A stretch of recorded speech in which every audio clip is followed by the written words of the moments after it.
Yukingizni Rossiyadan O'zbekistonga jo'natmoqchimisiz? Unda sizga kafolatlangan bir xizmatni taklif qilamiz. Rossiyaning Sankt-Peterburg shahridan O'zbekistonning barcha shaharlariga yuk tashib berish xizmati. Ushbu servis oyiga 3 marotaba O'zbekistonga qatnaydi. Aloqaga chiqish uchun kerak bo'ladigan telefon raqamlari ekraningizda chiqib turibdi. Shoshiling, eng yaqingi reys 14-15 may kunlariga mo'ljallangan. Ba'zan hayotda uchrab turadigan tashvishlar bizga og'irlik qiladi. Shunday paytlarda hatto hayotimizdan nolib ham qo'yamiz. Biroq inson kuchli irodasi va matonati bilan eng og'ir mashaqqatlarni, musibatlarni ham yengishga qodir. Quyida hikoya qilmoqchi bo'lganlarimiz ham aql bovar qilmas sharoitlarda yashab omon qolgan insonlar haqida.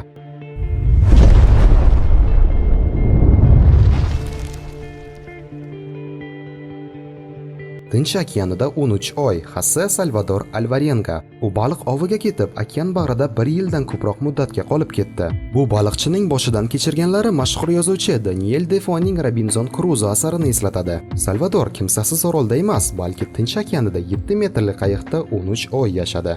2013-yilning dekabr oyida baliqchining qayiqi kuchli bo'ronga uchradi. Kuchli shamol va yog'ingarchilik Xose va uning do'stining 15 yoshli o'g'lini ochiq okeanga olib chiqib tashladi. Qayiqdagi motor va radioaloqa buzilib qoldi. Ota-bolaning yashab qolishiga harakat va ularni topishlariga umid qilishdan boshqa iloji yo'q edi. Ular yomg'ir suvidan ichib, baliq va dengiz tashbaqalari bilan oziqlanishdi. Lekin o'spirinning organizmi bunday taomnomaga ko'nika olmadi va oradan 4 oy o'tib u vafot etdi. Kunlardan birida baliqchining qayig'ini kuchli shamol Marshall orollariga olib borib tashlaydi. Mahalliy aholi vakillari uni shifoxonaga yetishadi. Shundan so'ng u uyiga Meksikaga yetib oldi. Xose bu xatarli safardan keyin xotirasini bir qismini yo'qotdi. Uning qanday qilib 13 oy mobaynida xavfli sharoitda yashagani bilan bog'liq savollar hanuzgacha javobsiz qolmoqda. Tirik qolish uchun qo'lidan voz kechgan Aaron Ralston 2003-yilning may oyida Yuta shtatining Canyons milliy bog'ida baxtsiz hodisa yuz berdi. Cho'qqiga ko'tarilayotgan Aaronning qo'lini ulkan tosh bosib qoladi. Oziq-ovqat zaxirasi tugaganidan so'ng Aaronning oldida 2 yo'l turardi: o'lish yoki yashab qolish. U tosh tagidan qo'lini tortib olishga ko'zi yetmadi. Shunda u qo'lining bilagidan pastki qismini toshlar orasida qoldirishga qaror qildi. Aaron hayotini katta xavf ostiga qo'yib, qo'lining yarmini kesib tashlaydi. Qattiq shok holatidagi alpinist niderlandiyalik sayohatlarni uchratib qolguncha sahroda tentirab yurdi. Aaronning hayoti asosida rejissyor Danny Boyle 127 soat deb nomlangan film ishladi. 30 metr chuqurlikda 62 soat Harrison Okeani. 2013-yilning may oyida Nigeriya sohillaridan 30 kilometr uzoqlikda shatakchi kema cho'kib ketadi.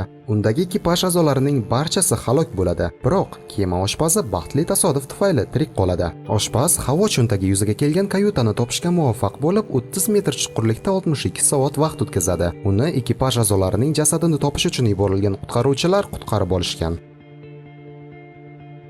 Sahroyi kabrida 9 kun Mauro Prosperi 1994-yilda Sahroyi kabrida o'tkaziladigan qumdagi marafonda italiyalik politsiyachi Mauro Prosperi yo'ldan adashib, sahroda qolib ketadi. Ichishga suvi tugagandan keyin politsiyachi o'z joniga qasd qilmoqchi bo'ladi va tomirlarni kesib tashlaydi. Biroq organizm suvsizlangani uchun qon quyuqlashib, oqmay qon qotib qoldi.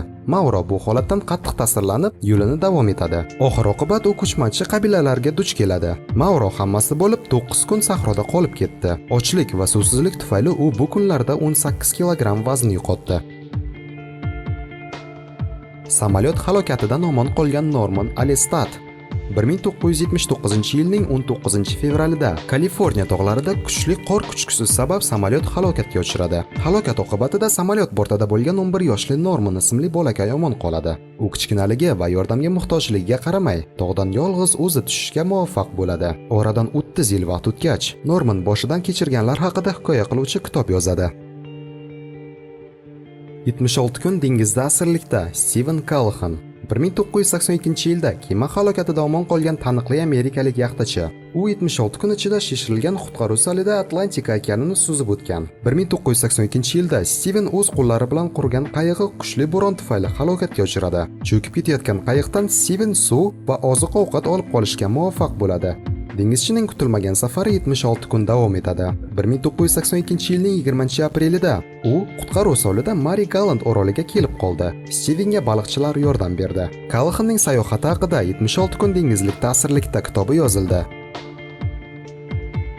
5200 metr balandlikdan qulab tirik qolgan Larisa Savitskaya. Larisa Savitskayaning ismi Ginnesning rekordlar kitobining Rossiyada chop etiladigan talqiniga 5200 metr balandlikdan tushib, omon qolgan va jismoniy zarar uchun juda kam 75 rubl miqdorda moddiy yordam olgan yagona inson sifatida qayd etilgan. Hodisa 1981-yilning avgustida yuz bergan. 20 yoshli talaba qiz turmush o'rtog'i bilan to'y sayohatlaridan qaytayotgan edi. Ular o'tirgan An-24 samolyoti dispetcherlarning xatosi tufayli harbiy qiruvchi Tu-26 bilan to'qnashib ketadi. Samolyotning Larisa o'tirgan bo'lagi qulaydi. Kuchli zarb natijasida Larisa ancha paytgacha behush yotadi. U o'ziga kelgach esa turmush o'rtog'ining jonsiz tanasini ko'radi. Qovurg'alari, qo'li singaniga, bosh miyasi chayqalganiga qaramay, u hayot uchun kurashishda davom etadi. Samolyot bo'laklaridan u o'zi uchun uycha yasaydi. Bu uycha uni qor va yomg'irlardan himoya qildi. Halokatdan 2 kun o'tib uni qutqaruvchilar topib olishadi.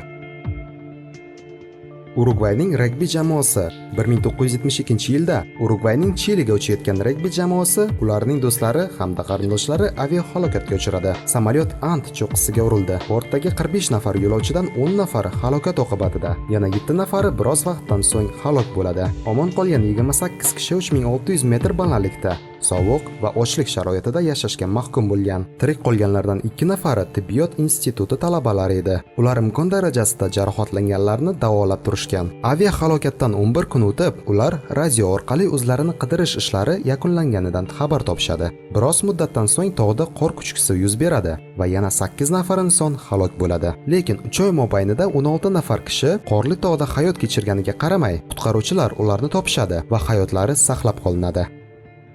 Do'stlar, video so'ngida sizga yana bir bor yukingizni Rossiyadan O'zbekistonning barcha shaharlariga yetib berish xizmatini eslatib o'tmoqchimiz. Unday bo'lsa, telefon qilishga shoshiling.